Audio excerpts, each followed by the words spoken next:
Alright friends, what if we made some classic cookies magic, like gingerbread and sugar cookies? Nothing says Christmas quite like these ones, and you can find this recipe free on my blog or join my Patreon, where for $5 a month you can get print and e-version recipe cards for your collection. Now the nice thing about making these kinds of cookies is that they have the same base ingredients of sugar, flour, butter, and eggs, but the difference comes with gingerbread in all of those spices. And if you'll watch me here and notice I put 4 sticks of butter in here for the sugar cookies, I was intending to double the recipe and then got really confused in the middle and somehow thought that 2 sticks of butter was half a cup. No, 1 stick of butter is half a cup. So as I was putting in a double batch of butter, I thought this was 1 batch's worth of butter because it was 7 in the morning. Whoops. But still, the recipe is pretty simple itself, right? You want to cream that butter and sugar and then get your flour and other dry ingredients like salt and whatever else mixed together and then slowly incorporate all that into your mixer.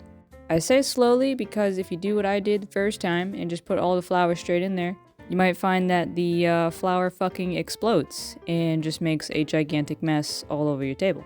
But all that aside, when it comes to making these things magic, the really nice thing is that even though there's not much going on in terms of ingredients, especially in the sugar cookie, the most basic of all holiday cookies, you can still do some good magic because butter, egg, sugar, and flour are all still ingredients that heavily symbolize wealth, abundance, fertility, all these other kinds of things, as well as protection and love, especially because there's some vanilla extract in here too.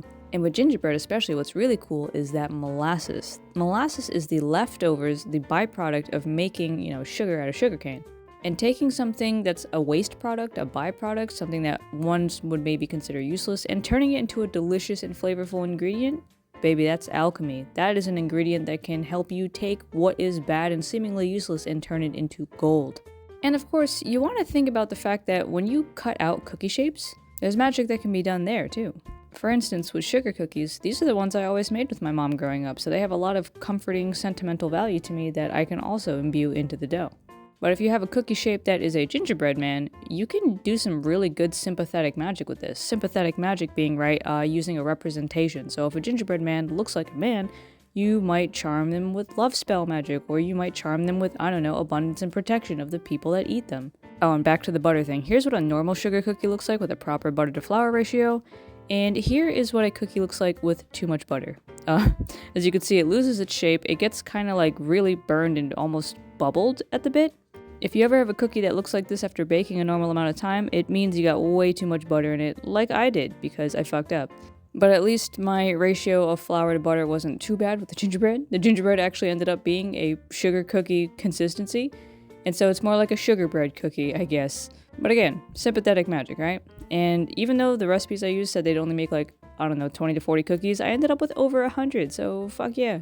But anyway, all these got blessed with, comfort, wealth, abundance, joy, love, all that stuff, because they are going out to my church to bring to folks in need. So there you go. Happy holidays.